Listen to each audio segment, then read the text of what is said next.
voorreg om te kan sing, wat 'n voorreg om die Here te kan loof en prys. Jy weet, ek het woensdag aan by die bid hier gesê, as ek glo 'n mens moet elke dag 'n hoofstuk in die Bybel lees, maar dan moet jy ook elke dag 'n psalm lees, want die psalms spoor ons aan om die Here te loof en te prys, nê?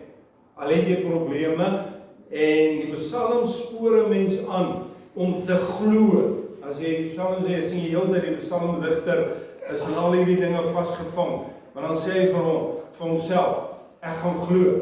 En dan sê hy, ek gaan die Here prys en loof. En dis waar ons oorwinning in lê. Nou, ek glo die Here wil tot ons hart spreek deur sy woord. Dit is 'n kosbare goud in ons midde, sy woord. En ek glo die Here het ook 'n plan in die profesie. Dat die Here het 'n plan. Jy weet, ons dink baie keer, ag, ek leef maar net. Baie meer as dit. God het 'n plan met jou. Of jy nou 6 is, of 16, of 60, of 80, 88. Die Here het nog 'n plan met jou lewe. Solank as jy asem binne jou het die Here nog 'n plan met jou lewe, vir jou kinders en jou kleinkinders en vir die mense om jou. En as jy hom vertrou, kan dit nog 'n groot en 'n wonderlike ietsie wees. Ou Samson, daar aan die einde van sy lewe, het nog baie droog gemaak, maar dan trek hy daai gebou in mekaar en hy verslaan 'n vreeslike klomp Filistyne. So op die einde het hy nog 'n groot slag geslaan. So vertrou die Here vir 'n groot slag wat jy vir die Here kan slaan, né? Nou lees saam met my uit die kosbare woord van die Here uit Hebreërs, die 12de hoofstuk. Dit is daar aan die agterkant van die Nuwe Testament, na dit kom Petrus en Johannes, en dan kom ons by Openbaring. Nou ons gaan lees Hebreërs, die 12de hoofstuk, vanaf vers 1 tot aan met vers 6.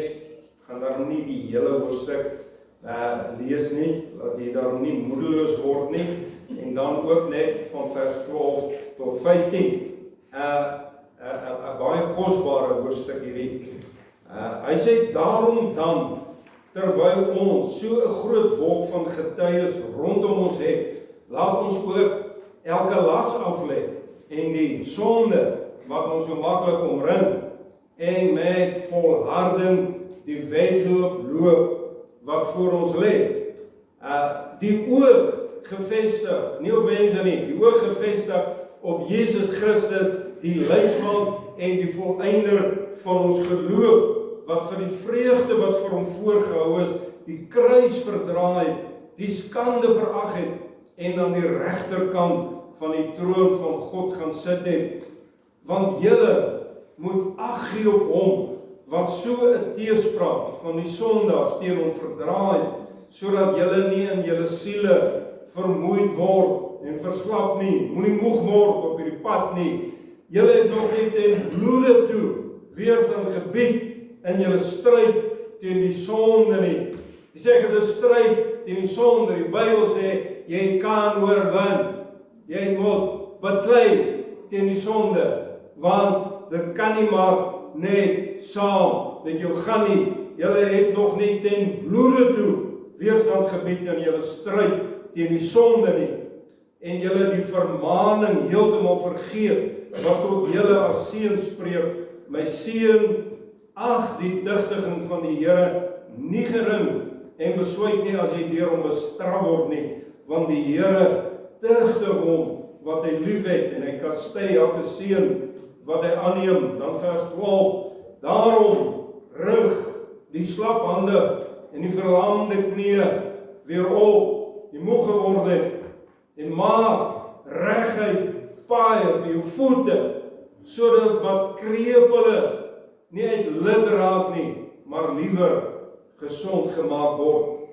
Jaag die vrede na met almal, en die heiligmaking waarsonder niemand die Here sal sien nie.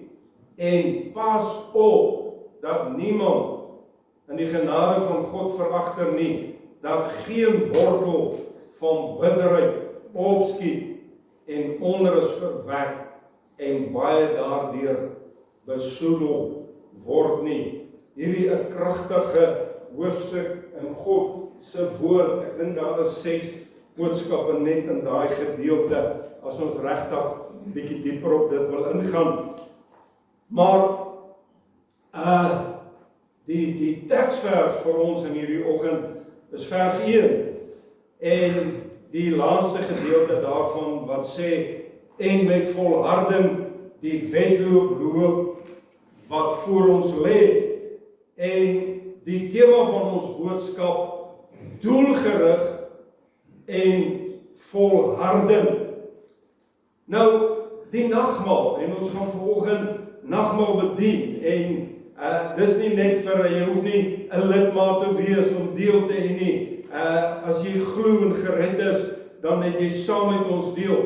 Nou die nagmaal spreek van redding en vergifnis deur die bloed van Jesus. Dit is die goddelike deel van redding en saligheid wanneer 'n sondaar mens in berou voor die Here kniel en hom aanneem as sy verlosser. Nou redding en reiniging deur die bloed van Jesus is 'n gawe. Dis 'n geskenk. Jy kan dit nie verdien nie. Geen mens op hierdie aarde kan verdien om gered te word nie. Jesus het dit verdien deur sy bloed en deur sy bloed alleen is daar vergifnis en vryspraak. Die woord sê vir ons, as ons sondes bely, hy is getrou en regverdig om ons die sondes te vergewe en ons van alle ongeregtigheid te reinig. Die woord sê ook, en ek hou baie daarvan, hy sê, ek sal hom wat na my toe kom, sê die Here, nooit wegwerp nie. Toe ek my hart vir die Here gegee het, jy weet dan gaan jy ook deur baie dinge en dan sit die duiwel maar hier en hy sê vir jou, you're not good enough en dit. En dan dink ek, okay, ja, maar die Here wil my seker nie hê nie. Totdat ek hierdie skrif in die Bybel ontdek het wat sê, ek sal hom, en dis enige mens wat na my toe kom, nooit uitwerp. Prys die Here vir daai teks in die Bybel. En toe in my hart het ek gesê, Here, maar ek het gekom en ek het U aangeneem en ek weet U het my aangeneem. Nou, daar is dan hierdie eerste aspek van redding. Dis die goddelike deel daarvan. Maar dan is daar ook 'n menslike deel van saligheid en dit is om te volhard. Ons teksvers sê en met volharding die wedloop loop. Ons het 'n wedloop. Die Bybel sê jy moet volhard. Markus 13 vers 13 sê maar wie volhard tot aan die einde sal gered word. Op 'n ander plek sê hy dit is nie hy wat begin nie, maar dit is hy wat volhard tot aan die einde. So jy sien die woord is baie duidelik. As jy nie volhard nie, gaan jy nie gered word nie. Dis nie 'n kwessie van eenmaal gered, altyd gered nie. Ek glo of ek het die Here aangeneem nie. Daar is baie meer omtrent dit. Jy weet die nagmaal sê Jesus het jou lief. Maar die nagmaal konfronteer ons elkeen ook met hierdie vraag: hoe lief het jy Jesus? Het jy hom so lief dat jy sou volhard om hom te dien, ongeag van omstandighede, van probleme of wat mense ook al sê en doen? Het jy hom so lief om te sê, Here, ek gaan eintlik volhard? In ons teksvers praat hy van die wedloop, hy praat van die wenpaal. Hy sê jou oë moet wees op die eindstreep. En dit is daai doelgerigtheid waarvan die Here praat. een ding wat ons as gelowiges baie goed moet besef. Daar is 'n verskil, en 'n groot verskil, tussen kan en sal. Jy weet, jy kan sê, ek kan my huiswerk doen. Beteken dit, daar is geleentheid, maar as ek nie lus het nie, dan gaan ek dit heel moontlik nie doen nie. Nee. Maar as jy gesê het, ek sal my huiswerk doen, dan gaan jy dit doen. Al sit jy vandag tot 12 uur met jou huiswerk, maar jy het gesê, ek sal dit doen. Jy weet, jy kan maklik sê, ek kan gaan werk. Menende, daar's vir die geleentheid. Maar jy kan ook besluit, ek is nie lus nie, of ek speel siek, en dan gaan jy nie. Maar eers wanneer jy sê, ek sal, dan sal jy gaan werk. Nou, geestelik is dit presies dieselfde. Jy kan die Here dien, en die hele wêreld kan die Here dien. Maar die werklikheid wys vir ons, dit is nie so nie. Dit is net die man en die vrou wat besluit het, maar ek sal die Here dien. Want werklik die Here dien, en dit is saak van erns maak. Nou, jy weet, ons leef in 'n deurmekaar wêreld, en eintlik baie deurmekaar. En ons leef in 'n seer wêreld. Baie keer ook baie seer. En die lewe is baie keer uitdagend, soveel uitdagings. En die lewe is baie keer uitmergelend. Dit voel of dit alles uit jou vat. Dis inspanning net om al hierdie goed te doen en deur die dag te gaan. En die vraag is, gaan jy nog steeds die Here dien in dit alles? Maar jy vra miskien in hierdie oggend, maar hoekom is daar so baie seer in die wêreld? Hoekom is die wêreld so deurmekaar? Hoekom is daar so baie slegte dinge? Soveel teleurstellings, goed wat anders uitwerk as wat jy graag wil hê? Hoekom is daar so baie angs, so baie onsekerheid, so baie spanning? Hoekom is daar so baie onmin, so baie misverstand, so baie bekleierery? Dan wil ek vanoggend vir julle sê, ek weet nie heeltemal nie. Wens ek het geweet, kon ek vir julle die antwoorde probeer gee, of al hierdie dinge wat ons baie keer eintlik anders wil hê. Want jy sê in jou hart, maar die lewe sal beter wees, as al hierdie goed nie daar is nie.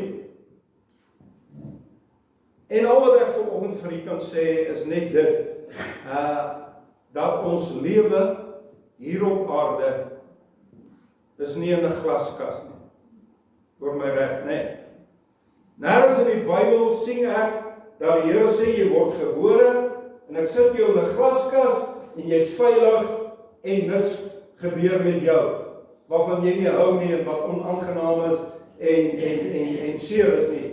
En die werklikheid wys dit ook vir ons, dat dis 'n ander wêreld.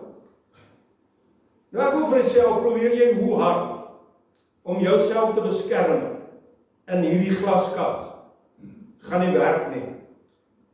En al het jy jou kinders hoe lief, en dan wil jy hulle bitter graag beskerm, en wil jy hulle in hierdie glaskas sit, gaan nie werk nie.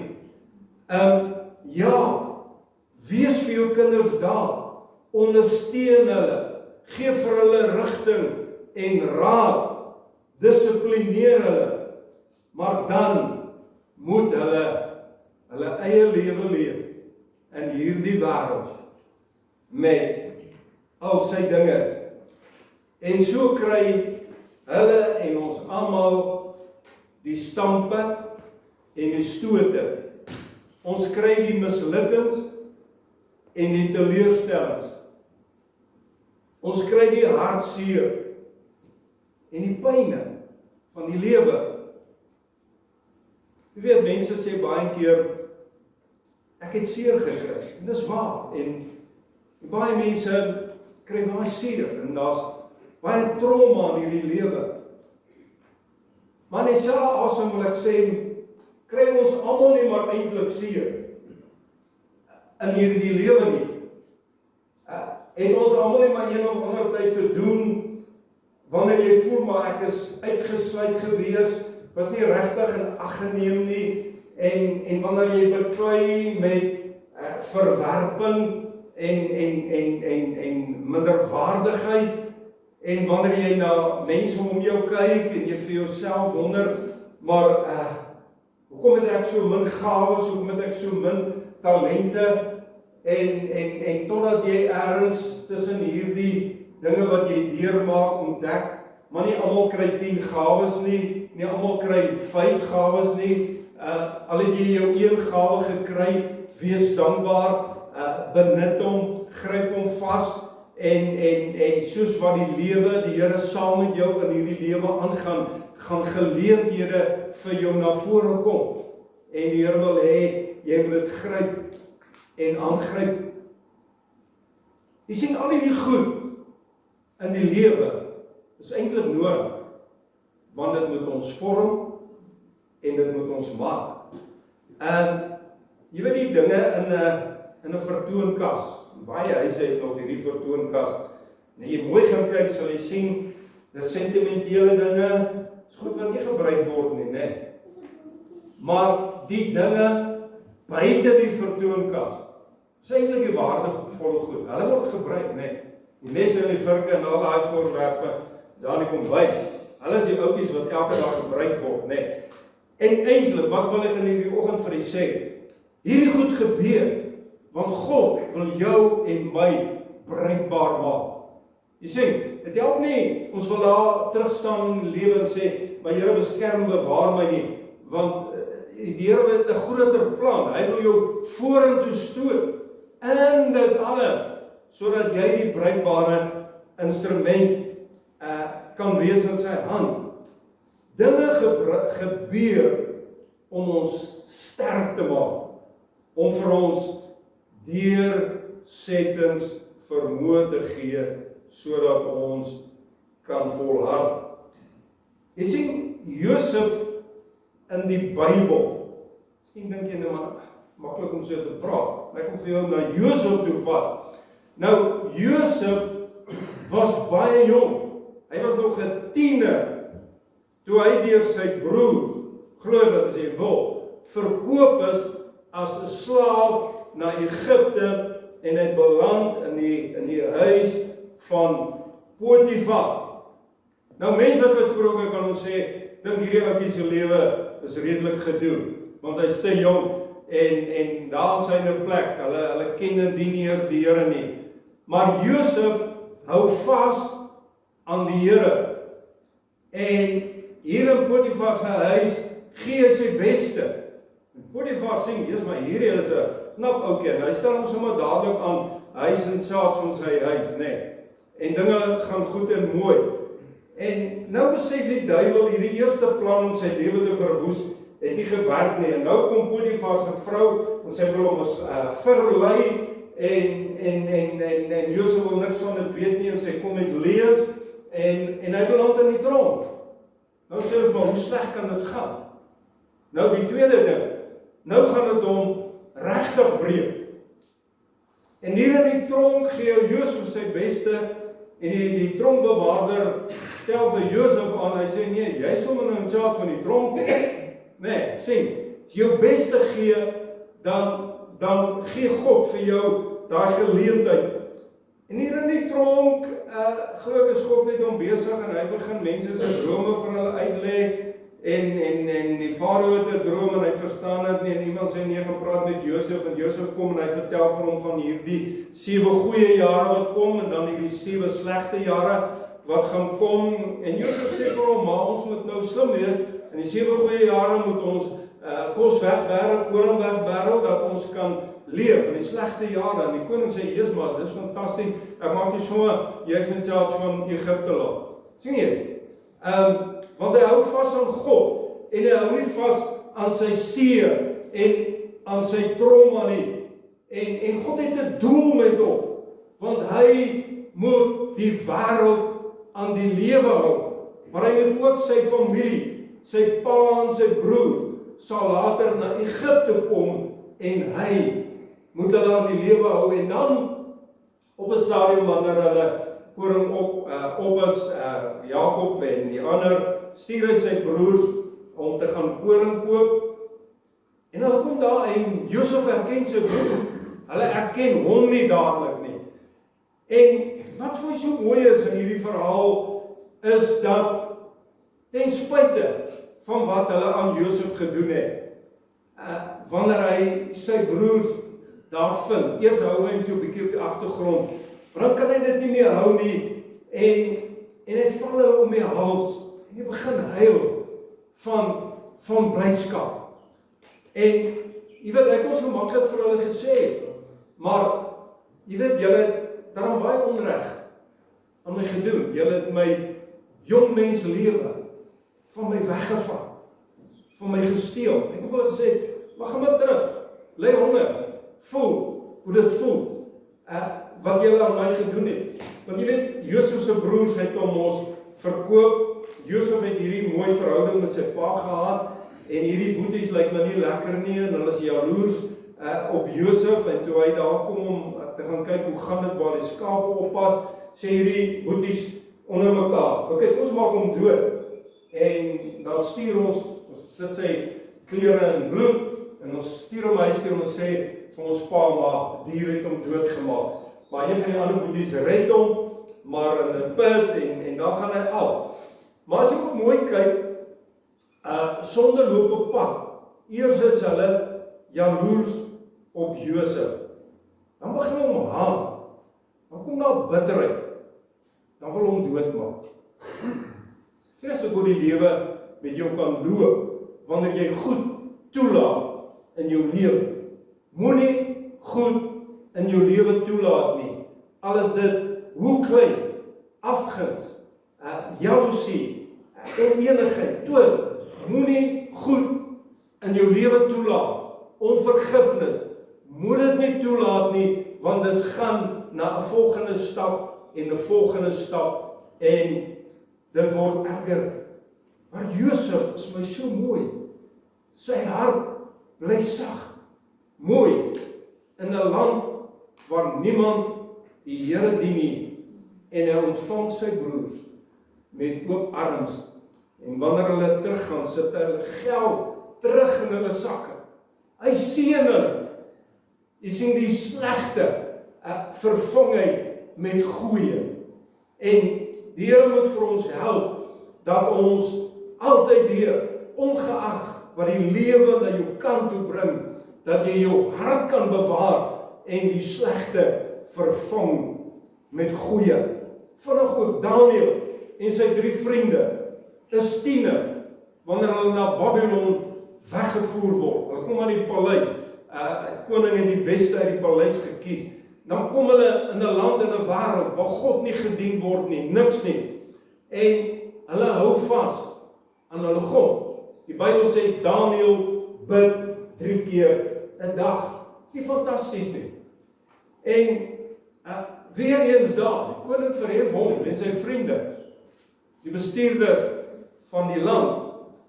En dan op 'n dag moet Daniel se 3 vriende hulle knieë buig voor 'n afgod en hulle weier. Hulle sê ons gaan nie. En hulle sê dis goed. Ons glo God sal ons beskerm. Was hy ons nie beskerm nie? Ook goed. En hulle gooi hom in, en dan sien hulle iemand loop saam met hom. En dis God, Jesus self, in die oom, saam met hulle. Weet, en wat ek wil sê, hier aan die einde van die boodskap, wanneer goed met ons in hierdie lewe gebeur, wil die Here eintlik vir ons sê, hoor ek is saam met jou. In die vuuroond, toe Daniel in die leeukuil beland, toe is die Here saam met hom. Moses beland as baba, word hy weggevoer, en hy beland in die koning se paleis, en ons sal sê, wat word van die arme weeskind? En God maak vir hom een van die grootste leiers. Jy sien, en so kan ek baie, Paulus, hy word nie tronk gegooi, hy word gestenig, maar hy hou vas aan die Here. En op hierdie pad wil die Here hê ons moet ontdek, hy is by ons, hy is by jou, in jou mislukking. Jy sien, wanneer ons kan agterkom, die grootste foute wat jy in die lewe maak, die Here is steeds in dit. Dit is vir ons baie keer moeilik om dit te besef. In jou teleurstelling is die Here daar, in jou pyn en in jou seer. Die Here is daar. Ek het in my eie lewe ontdek dat in die seerste seer is die Here binne in die seer. En dan kry seer 'n ander betekenis. Jy sê ons wil altyd wegvlug van seer. Want as dit so kwaai raak, dan voel jy wil weghardloop en wegvlug totdat jy ontdek, maar die Here kom in jou seer. Dan is dit anders. Hy kom elke probleem, elke stryd wat jy het, kom hy midde in dit saam met jou staan. Die einde van hierdie boodskap, volharding is nie leefwoorde nie. Dit is iets wat deel moet word van ons lewe wanneer ons 'n definitiewe besluit neem, ek sal. Jy weet, geen mens is te sleg om goed te word nie. Geen mens is te ver weg van die Here om terug te kom en by hom te kom nie. Maar geen mens is ook te goed om nie weer sleg te word nie. En dit is waarteen ons moet waak. Ek het al vir julle gesê, as daar nie elke dag 'n bewustelike soeke na die Here is nie, sal daar 'n onbewustelike wegdrywe en wegbeweeg van hom wees. Dinge gebeur sodat ons op die oomblik van die dag, soos Paulus kan uitroep en kan sê, maar in al hierdie dinge is ek meer as oorwinnaar deur Christus Jesus wat vir my die krag gee. Prys die Here. Dit is die Here wat ons dien. Wanneer ons soos die helde in die Bybel ook kan sê, my Here, ek gaan nie 'n hand los nie. Of ek jonk of ek oud is.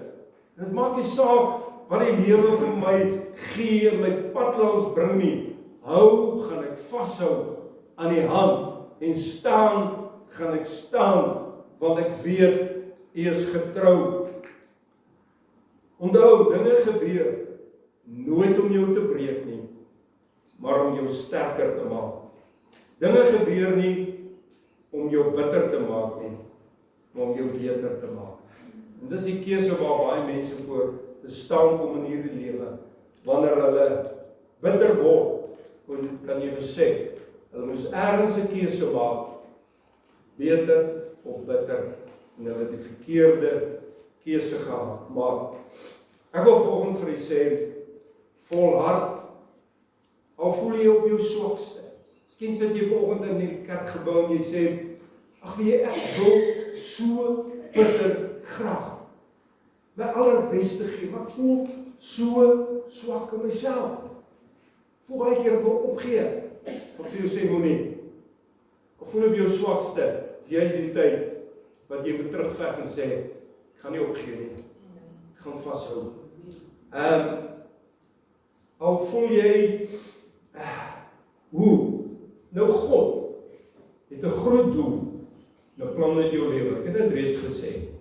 En moenie volgens sê, ja, maar kyk, dit is vir jong mense nie. Jong mense moet nie sê, maar dit is vir ou mense. Maak nie saak hoe oud jy is nie. God kyk nie na die jare nie. Hy kyk na jou hart.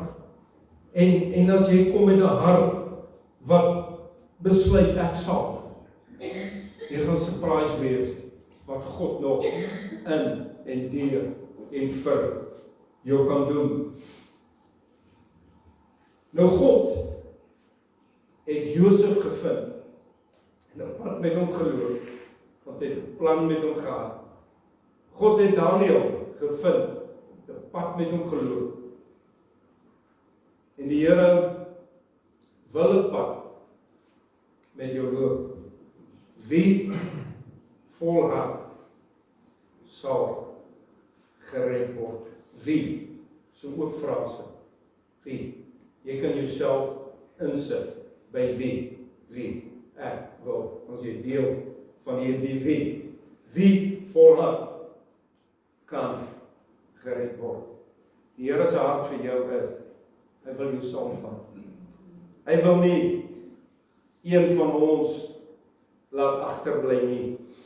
En my gebed is net dat die Here deur sy Gees jou hart so sal aangryp en jou hart nie sal los nie. En dat jy hierdie pad saam met hom kan aangaan. Kom ons buig ons hoofde in gebed. Jesus, dankie vir die waarheid van u woord, wat so duidelik is, so helder is, wat so tot ons harte spreek. Dankie dat u so omgee vir ons. U is 'n omgee God. 'n God wat nader trek. Hy sê, kom na my toe. Hy sê, kom agter my aan. En dan in hierdie oggend, Here, glo ek in elke hart en lewe, is daar die gebed, die besluit. Here, ek kom agter U aan. Ek volg. Ek wil U dien. Ek neem daai besluit. Ek sal. En Here, dis die twee woorde waarvoor U wag van ons, jonk en oud. Ek sal. En Here, wanneer ons hierdie twee woorde kan uiter uit ons mond, ek sal, dan sal U ook help. Dis die woord. Dis hoe hy vir ons leer. Hy is die getroue God wat nooit die kinders alleen los nie. En ek dank die Here. Dis soos 'n verbond wanneer ons kan sê ek sal. Dan sê U die verbondsgod, maar ek sal ook. En ek kom staan by jou. Ek vat jou aan en ek dra jou deur elke dag se probleme, se stryd, se uitdagings, en elke dag se seer en vertwyfeling en aanvalle van die bose, en vir jou moeg en moedeloos te maak. Om sê die Here, ek kom staan by jou, ek vat jou aan, ek sal jou help veg, ek sal jou help beklei, sodat jy aan die einde kan kom en kan sê, ek is meer as oorwinnaar. En die einde van jou lewe kom sê, ek het die goeie stryd gestry, ek het die geloof behou, ek het die wedloop voleindig. Help ons elkeen, Here, klein en groot, maak die genade groot, laat die hand op elkeen rus, en laat die seën oor ons vloei, Here, soos goud, soos olie oor ons vloei, en maak ons rein, deur die genade, maak ons rein in elke opsig, in Christus Jesus, ons Here, ons God, en ons Koning, vir wie ons baie lief het. Want Here, wanneer ons aan die nagmaaltafel sit, dan weet ons, want dit sê vir ons, ek is vir jou baie lief. En op hierdie liefde wil ons antwoord en wil ons deel hê aan die nagmaaltafel. Seën ons vir